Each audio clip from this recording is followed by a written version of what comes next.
It says we're not live yet. Hang on. I've done it. We're on, Elliot. Good morning again, everyone. If you're back with us, it is now 9:30 UK time. It's too early. And it's 10:30 Central European time. And we are now talking about Austria, who released their song yesterday. Sadly, we were not around to discuss it live like we wanted to, but we're here now. So we're going to talk about JJ and his entry, Wasted Love. He got announced in December and also revealed that he was working with Taya from Who the Hell is Edgar on this entry, and it got released yesterday morning on their morning radio show. Now, JJ is 23 years old, specializes in pop and opera, and has descent from Austria, as well as from one side of his family, Filipino, so from the Philippines. Wasted Love has dropped, and I'll come to Mick on this first, because you have literally, in the last 5 minutes, listened to this entry, so this is your literal first thoughts on this song. Oh my God. It's just one of those things you hear it and you think, unlike the UK, what the hell has just happened? It was just, the vocal is insane. It's just, I know he's got some opera training, but that voice and the kind of build up to the techno beat right at the end, a bit like Go A. I think we'll all be going bonkers on the dance floor to that bit there. Oh, absolutely wonderful. It's just, stunning, I think is the word. Just stunning. So, Michelle, he says he's a male soprano, and I think you can really tell that. But as Mick alluded to, it doesn't just stay the same the whole way through. It comes with a bit of a surprise in the last 30 seconds. What do you make of this all? Oh my God. It's a banger. Absolute banger. You think, at first you think, oh God, that's high.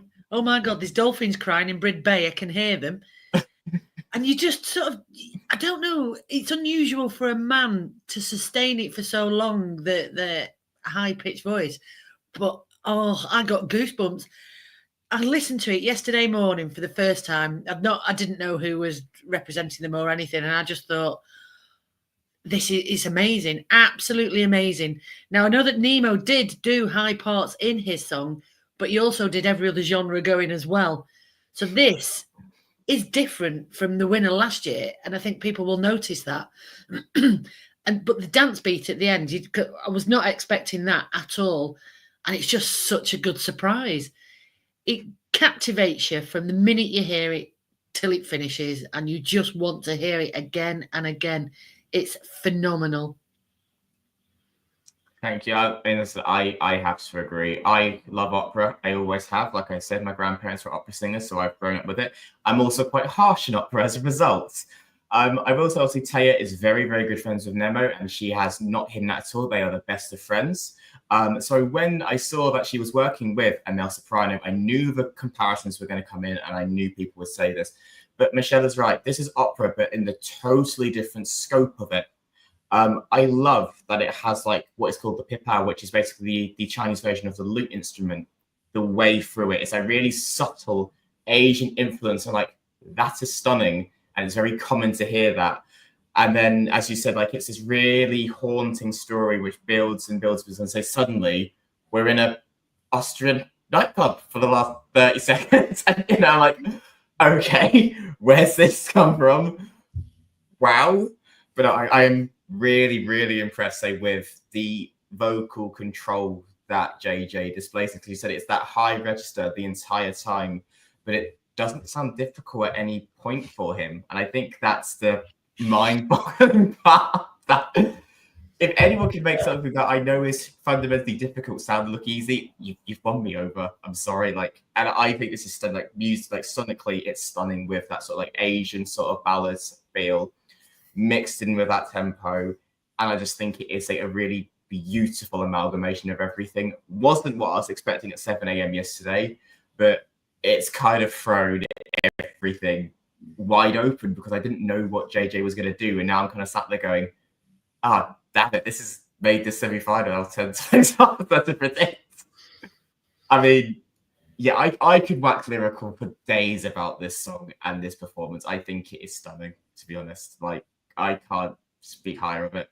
Now, he has since said the little paper boat that he has in his music video and he's clinging to, that is going to be referenced in the staging. That will be a part of the on-stage thing. And they've also hired Sergio Jean. Now, Sergio was known as being Bambi Thug's staging director this last year and was the staging director for UMK. Putting it to you both, and feel free to chime at any point, do you think this is them being deadly serious and thinking we have got something really powerful here, the fact that they've hired someone who was basically made themselves a sensation overnight and almost iconic in Eurovision with Bambi staging? He is also doing Cyprus and Finland. We need he's busy, isn't he? So we need to not forget that. Has he bitten off more than he can chew? You know, it's a lot of work, sorting out the staging and being the actual director. So that sort of worries me. I knew that he was doing Cyprus because they got him quite early on because they're desperate for the win. But, oh, my God, you just know that he's going to set fire to that boat at the end. It's going to be a massive boat and he's going to set fire to it at the end. Mark my words, that is my prediction, my wild prediction for this staging, is that he's going to be in his lovely little boat and all that and everything, sing his beautiful song. Then he's just going to destroy everything at the end. I can see it, honestly. That's another lyric for Love, Love, Peace, Peace, and a flaming boat on stage instead of a piano. Yeah. That boat will be on fire. Yeah. Mick, what do you think you say on the national stage? Because they've got a very powerful song, a very powerful staging director, and clearly a concept already in mind. What do you think this can produce for them? Oh, well, this could certainly, at that top three, Cyprus, Finland, and Austria, that'd be a good one. I'd be happy with that top three. I think, yeah, I mean, we've seen what he can do with Bambi Thug, and I think if he can do something as memorable as it did for Bambi, then I think we're in for an absolute treat. I'm hoping he doesn't spread himself too thin, but hey, I think if you're creative enough, you've got hopefully that energy there to be able to give your all to 3 good entries and do them proud. I'm glad. In a way, I'm glad the boat is in there. I'm a bit worried how they are going to do it. I hope it's not just stuck there, and at least it's not a silly balloon or a half crescent moon for somebody to sit on. Not the moons again. Oh yeah, I know. No. So he's going to be on a moon on a boat wearing a green leotard with a moon on the backdrop. Yeah, I think. With the backdrop of maybe a video thing doing it and a bit like because I looked at the video to listen to the song and the video was just again powerful in its own way. So I think if they can recreate something like that, then I think he's got his head on. He knows what as you say the concept is going to be. I can't wait for it. I think this is the one entry I'm really excited about to see what it's going to be like on the stage. Yeah. Because when Bambi was doing hers, we had no idea. Theirs. When Bambi was doing theirs, and when it came on, I mean that was the one that just blew everybody away. Well, it blew me away, and it was like, oh my goodness me, that is cracking. So yeah, let's hope we can do the same. For Austria, because it deserves it. It really does. Yeah, this is the one that I am now excited to see in Amsterdam. If he comes to Amsterdam, I'll be thrilled. I'm really looking forward to this one. Yeah. Amazing. So JJ is competing in the first half of the second semi-final. I think between us, we are all anticipating that he will qualify. I don't think he's going to qualify like high in the scorebook, because I say this is a song which some people love and some people may not get with, but I think it is good enough to get through regardless. So, wild prediction time for the final. And say every year there's a song that sneaks through in these celebrate semi-finals and then just amazing in the final, as we've seen with Estonia in 2023. So, I am going to kickstart this. I am going to make a prediction of 6th place for JJ in Austria. I think the jury are going to really respond and love this. Not as convinced with the televote, and that's where I think he might slightly slip down by, say, 3rd or 4th jury, 7th or 8th televotes, they'll still respect it, or there'll be such a big gap. Even if he gets a middling televote score, he'll cling on to about 6th place. But I think this is phenomenal from Austria, and I think they should be very, very happy with what JJ, Theodora, and the producer, whose name I think is Thomas Thunder, have put together on this. I think it's sensational. Michelle. Yeah, it's going to come second. Wow. It's going to come second.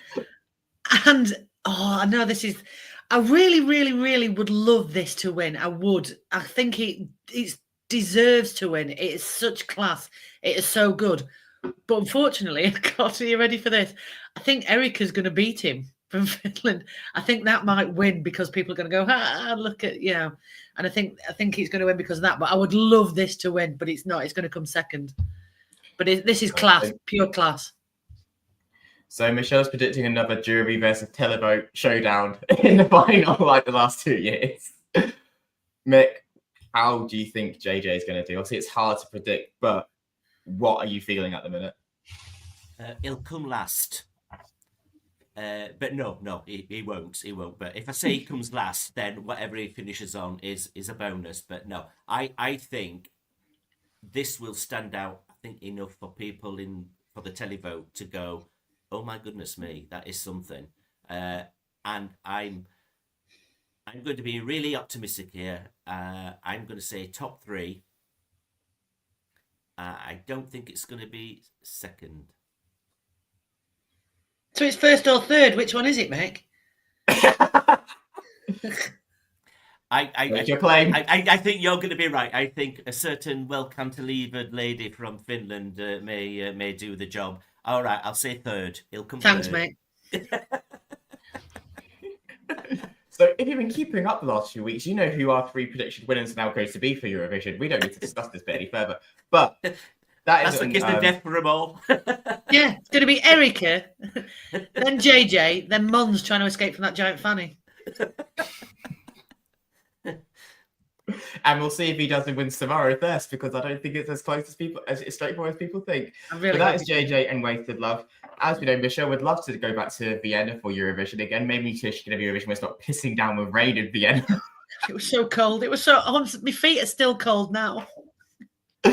But as like with all the artists, I'm going to say a big well done and good luck to JJ and Wasted Love. It's safe to say the 3 of us absolutely love Wasted Love, and it's going to be one of our favourites in the coming weeks in the run-up. But if you feel the same, let us know. Even if you don't, let us know. I will be discussing this in further in our future shows. But until then, we'll be back tomorrow for the Mini Festival final, where I'll be there. And then on Sunday, we are talking about Portugal. And then on Monday, we are closing off our national final season with San Marino. Yeah. And I can't say that with a straight face. Monday morning, Monday we'll be back talking about Switzerland. Oh yes, the Swiss Act is also dropping on Monday morning. Yeah, and then on the 15th, at half time during the Six Nations at 9:15 at night UK time, 10:45 Central European time, we'll be discussing France. It's all go here for the next week. You're going to see a lot of our faces, so get used to it. But until then, we shall love you and leave you guys. Thank you very much. And as always, let us know your thoughts on JJ and Wasted Love. But for now, bye-bye for now. Bye.